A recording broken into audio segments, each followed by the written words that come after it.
and accumulates very quietly underneath all that productivity and the revenue and the client's results. Until one day she's on a call with me saying, I don't even remember what it feels like to not have this much weight on my shoulders. The most capable founder in the room is usually the last one to ask for help. Not because she doesn't want it, not because the thing is actually fine, but because somewhere along the way, being capable becomes the thing that makes helpful feel unnecessary. And I want to talk about that today because I've been there myself, and I think it's one of the most underdiagnosed problems in the founder space. And it's one that I see very often in my clients, in men and women I talk to at events, discovery calls, and the DMs I get from people who have been following along for months and finally reach out saying some version of, I think I waited too long to do this. So if you are a high capacity founder who has built something real, who has figured things out every time things got hard, and who still feels like getting structural support is something you should be able to figure it out on your own, this episode is specifically for you, my friend. So let's just start with the truth about what high capacity actually means, because I think it's the word that gets used to in a really dangerous way. We say high capacity like it's a compliment. And in some ways it is. You're resilient. You have figured things out and you don't collapse when things get hard. You can carry a lot. But here's what nobody says it out loud. High capacity also means high tolerance. And a high tolerance for strain is not the same thing as having less of it. When I work with founders, especially in my deeper containers, one of the first things I notice is that they've gotten genuinely excellent at really absorbing the cost of doing everything. Not solving it, just absorbing it. There's a difference there. When you solve a problem, you remove it. When you absorb it, you just build a wider container for it and it keeps going, right? And the real tricky part is that absorbing cost feels very productive. It feels like leadership. It feels like resilience because in short term, it works. The deadline gets met, the client is taken care of, the lunch happens, team doesn't fall apart, and you're the reason for all of it. So you get positive feedback for everything that is slowly making your business harder to run. This is what I call the competence trap. And once I name it for clients, they usually go quiet for a second because they've been living it for a long time without having a word for it. So let's talk about that confidence trap. What is it? What is that exactly? The confidence trap is when your ability to handle something becomes the reason you never change. So let me give you some examples what this sounds like in real life. Maybe you are good at answering every client's email yourself, so you never build a system for it. You're good at pivoting fast when a team member drops the ball, so you never actually addresses the gap in how you hired or how you onboard a new person.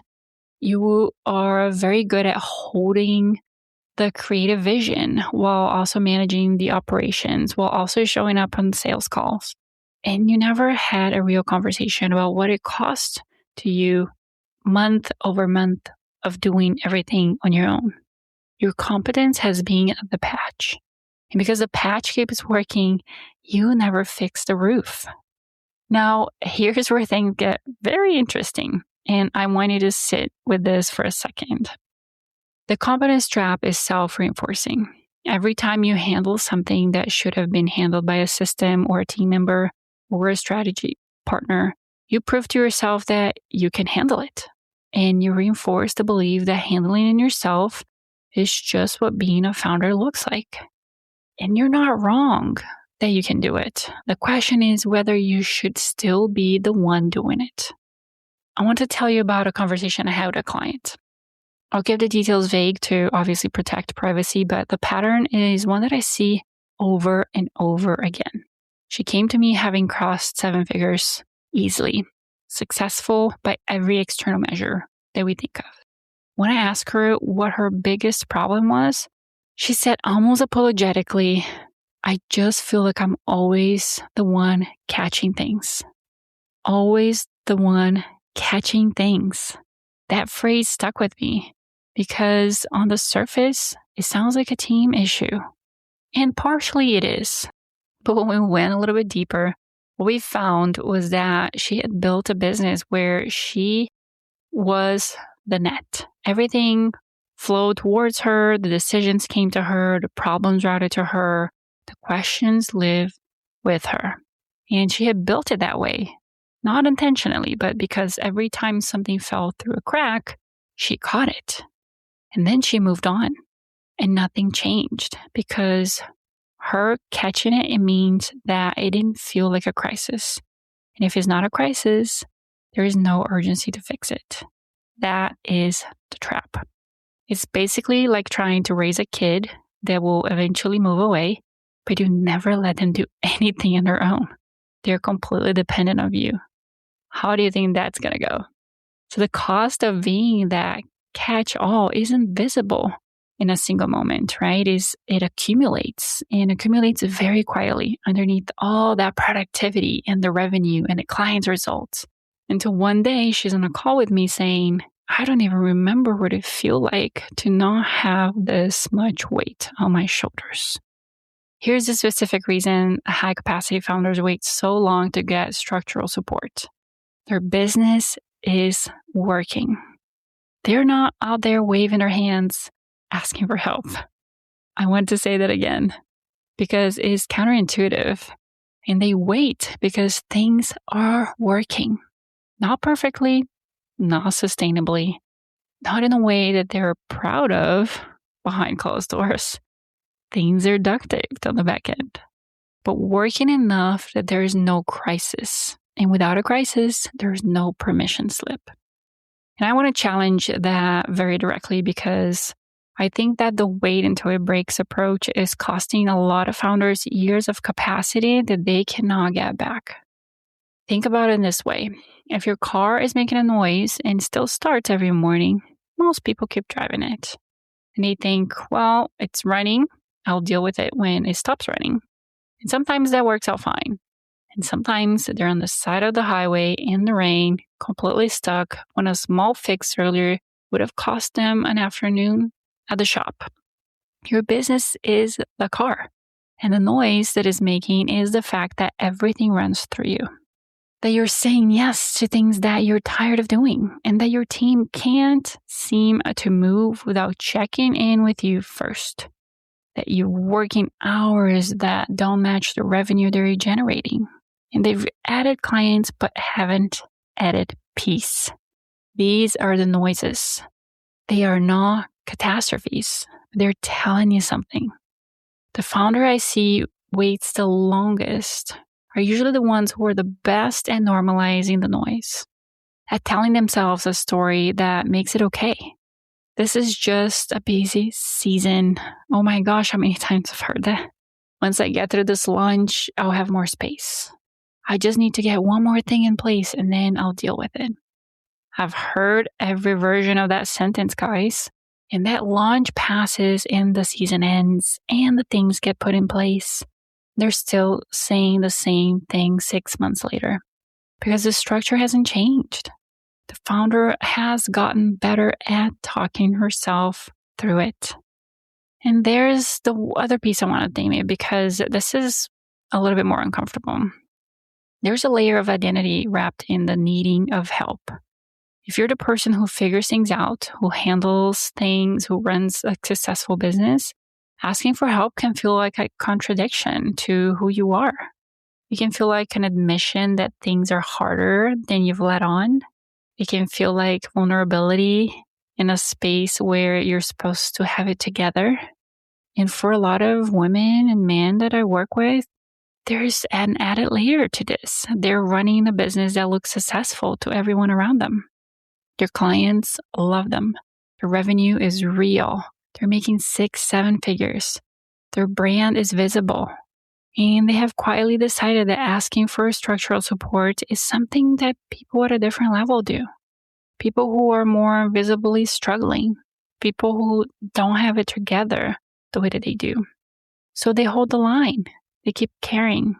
They get really good at making it look fine. That is not strength. That is straying wearing a professional outfit. I'm going to say that again. That is not strength. That is strain wearing a professional outfit. So if the situation is clearly not sustainable, why does it take so long to change? Well, I want to take you through the specific things that delay this shift because I think naming them is part of what makes it possible to move past them. The first one is effort confusion. This is when a founder conflates working hard with making progress. When you measure the value of your week by how much you did, not by what moved forward because of you. When staying busy feels like staying on top of things, even the busyness is pulling you away from the work that actually requires you. Founders who are stuck in effort confusion have very full calendars and very few clean systems. They're in all the things. They're doing all the things. They genuinely believe that the amount of work that they're putting in is evidence that they're doing what they should be doing as a CEO. But CEO work is not the same as all the work. Until that distinction becomes real, not just intellectually understood, but actually felt and acted on, the structure doesn't change. The second one is tolerance, misidentified as capacity. We already touched on this, but I want to go deeper here. High capacity founders often cannot tell the difference between genuinely having capacity and having simply learned to tolerate running on empty. When you've been doing something for long enough, it stops feeling like a problem. It just feels like your baseline. You adapt to the level of load and you call it normal. That's just what the workday looks like. And then someone asks how you're doing, and you say, I'm busy, but good. How many times have you gave that answer? I know I have. And you really mean it because relative to what you've come to expect, it is good. But that baseline was set when things were harder and smaller and you were still building. Your business has changed. Your revenue has changed. Your team has grown. The question is whether your operating standards have changed with it and whether you're still running the same way you did when it was a fraction of the current size. This episode is brought to you by CEO Friend, and I want to take a second to tell you why I said yes to this one. Most of the founders I work with are sharp, successful, and still making the biggest calls without anyone who truly sees the whole business at once. Your accountant sees the numbers. Your coach sees the mindset, some of the strategy. Your mentor is working from their own experience. Nobody's sitting at the intersection of all of it, challenging your thinking and telling you what to do next. This is what a real advisory board does. Most founders at our stage cannot justify the cost. CEO Friend is an AI-powered advisory board built specifically for the founder-led businesses. Finance, marketing, strategy, operations, all personalized to your business and on demand. I vetted this one before saying yes, and I think it's a strong fit for where a lot of you are right now. Try it free for the first month. You can use the code ACEO trial, that's ACEO TRIAL, at ceofriend.ai/offer. The link is in the show notes for you. Go check it out. All right, the third one is the delayed permission. This is the belief that support is something that you get once you have reached a quote unquote certain level, right? So once the revenue is there, or maybe once the team is built, or once the thing is more stable, support is what gets you to that next level. It's not the reward you get once you arrive at that next level. And I see founders waiting to bring on a strategic partner or to get into a container or build the operational infrastructure because you're waiting until things are stable enough. But things are not stable because the structure isn't there yet. The structure is what creates that stability. Let me give you an example. The best clients I work with are the ones that actually come to me before big changes are coming. When they're sensing that there are more clients in their future, there are bigger things happening, and they want to prepare and have the systems and the structure to accommodate the big changes. You wait into having more capacity. You have to build it. And building it requires getting support before it feels comfortable or even justified. That's a big one. The fourth one is the wrong definition of needing help. A lot of founders have a mental model that says, I need help when I'm failing, when I'm behind, or when the business is in trouble and I cannot handle it. But this is crisis support. This is not a strategic support. And those are very different things. Strategic support is not for when you're failing. It's for when you've hit the ceiling and you want to go through it instead of around it. It's for when things are working, but you know they could work so much better, with less effort, with more structure. It's for when you're capable of more than current setup allows. So getting support when you're doing well is not weakness. It's one of the smartest moves a founder can make because it means you're building from strength and not from panic. All right, let's talk about the moment that things actually start to change. This is the part I want to spend a good amount of time on because I think it's the part that doesn't get talked about enough. Most conversations about getting support focus on the what kind of support to get, what to delegate, what systems to build, what the program includes. But what I've noticed in working with the kind of founders I work with is that the what is rarely the problem. They're smart enough to figure out the what. The real problem is what was the shift internally for any of it to actually stick? Because here's the truth. You can sign up for a program, hire a strategic partner, you can take the course, and if the internal identity around being the one who handles hasn't shifted, you will find ways to keep being the one who handles it. You will check in when you shouldn't, you redo the work, you answer the questions your team should be answering, and you'll stay at the center just in a slightly different configuration. I've seen this happen. Very smart people, great business, real investment, and they come out on the other side still doing the things that the work was supposed to free them from because the structure changed, but the identity did not. So what does this shift actually look like? What changes in a founder who stops absorbing and starts actually changing the structure? Well, I want to give you 4 things that I've seen repeatedly in the founders I've worked with at the moment when the real change actually starts happening. The first shift is that they stop measuring their value by their volume. This sounds very simple, but it is not. Founders who have built successful business have usually done it so through a very high output. Being the most knowledgeable person, doing the most, being the one with the answers, and that has worked. The shift happened when they start measuring their value by what they're making possible, not what they're personally producing.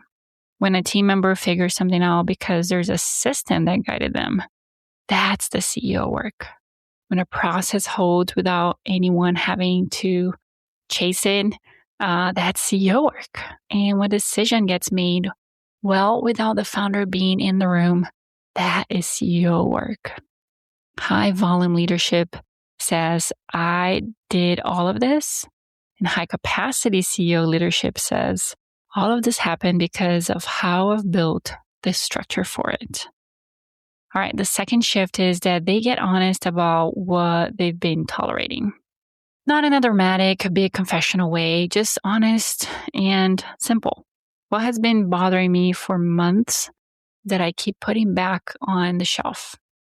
What do I say, this is just how it is about, that actually doesn't have to be that way?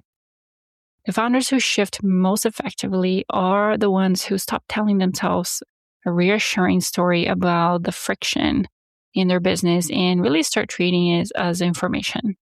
The friction is showing them exactly where the structure is. They just have to be willing to look at it without justifying it. The third shift is they unhook their identity from being needed. This is a big one and is the one that takes the most time.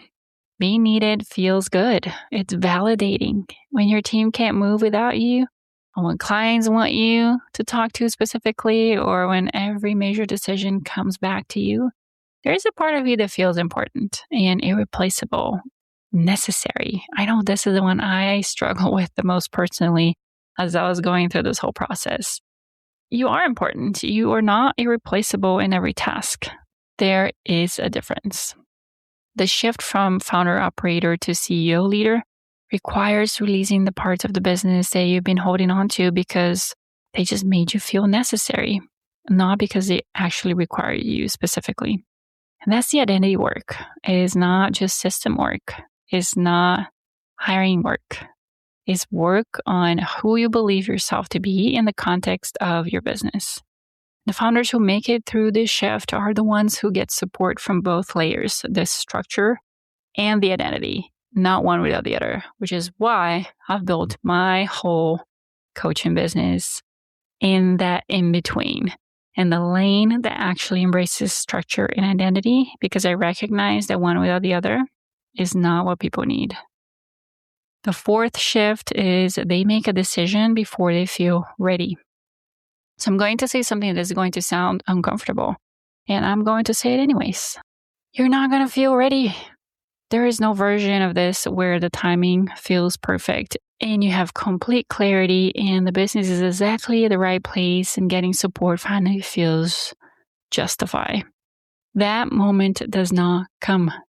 It is not how this works.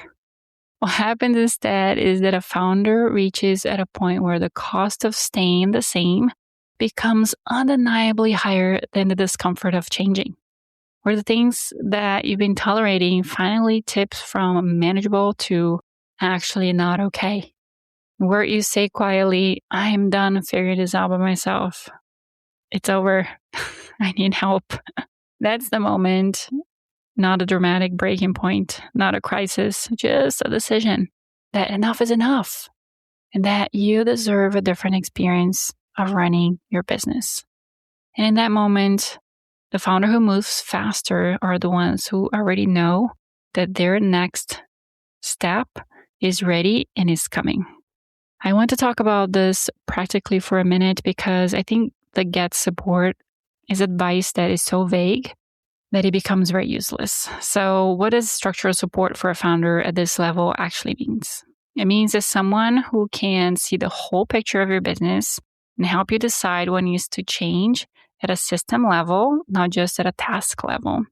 Not someone who takes things off your plate for a week, but someone who actually helps you build the infrastructure so things stay off your plate. It means someone who challenges the way you're thinking about your role. Because most of the founders I work with are smart enough to diagnose their own problems. They don't need me to tell them what's wrong. They just can't see past their own assumptions about what the solution has to look like. And a strategic partner does not agree with you when you're wrong. They push back. They ask the questions you didn't think to ask. It means having a container that creates accountability for the identity level shift, not just the technical ones. Because without that, the strategy sits on a document and nothing moves. And it means having access to that support in real time, not just on a quarterly retreat, once a month, because the moments when founders most need clarity are often the moments that arrived and announced in the middle of a decision, in the middle of a hard week, in the middle of a team issue that's not waiting for the next scheduled call. Now, I'll tell you something. The founders who come to me having waited a long time to get this kind of support often say the same thing after our first session together. There's some version of, why didn't I do this sooner? Not because the work is easy, but because having someone hold the other side of the conversation makes them realize how long they've been having an entire conversation alone. And that's the part where it doesn't show up in the revenue number. The weight of running something large and doing all the strategic thinking by yourself is in your head with no one who really understands the full picture. That is the cost. It's not a cost that shows up on a P&L sheet. So let me bring this together because I don't want to just be a good listen. I want it to be an actual useful thing for you. If you're a high capacity founder and you've been carrying more than you should be, and you've been telling yourself it's fine because things are still working, I want you to hear this. The fact that you can absorb it does not mean you should. Your capacity for strain is not evidence that the strain is acceptable. It's evidence that you've built an extremely high pain threshold and that the threshold has been protecting you from changing something that actually needs to change. The competence trap is real, and the way out of it is not to become less capable. It is to stop using your capability as a reason to stay stuck. You don't have to be in crisis to deserve support. You don't have to be failing to have earned a different experience. You don't have to wait until things are more stable, or the timing is better, or the revenue is higher, or you feel more ready. You can make that decision to change the structure now from a position of strength before things deteriorate further. And the shift I talked about today is not complicated, but it is real. And it requires making a decision that most high-capacity founders keep postponing, which is a decision to stop being the one who absorbs everything and start being the one who builds something that doesn't require them. That decision is worth making, and it gets easier the moment you stop making it alone. If today's episode landed for you, I want to offer you something simple. The Clarity Hour is a single focus session where we look at exactly what's getting in the way of how your business is running and what needs to change first. It is not a long intake process. It is not a commitment to a program. It's just a conversation that gives you relief and real direction. This is $4.99, 1 hour, and you leave knowing that here's the next thing you should do instead of spinning on it by yourself. You can book directly at the link in the show notes. I'll put it right here for you. And if you've been sitting on this for a while, thinking about it, circling back to it, reading the page and closing the tab, this is the competence trap at work.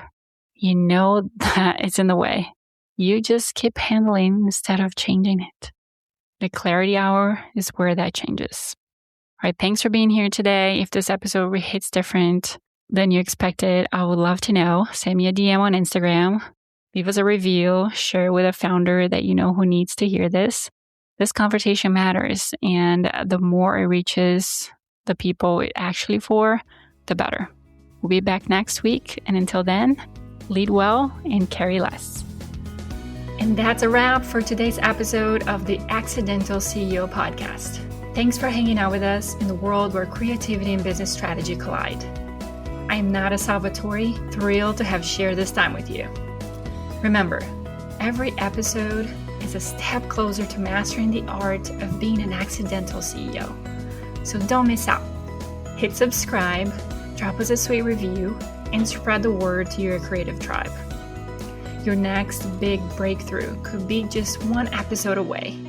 Join us next time for more insights, laughs, and actionable tips. Keep pushing boundaries, dreaming big, and embracing the beautiful chaos of entrepreneurship. Here's to make magic happen in your business and beyond.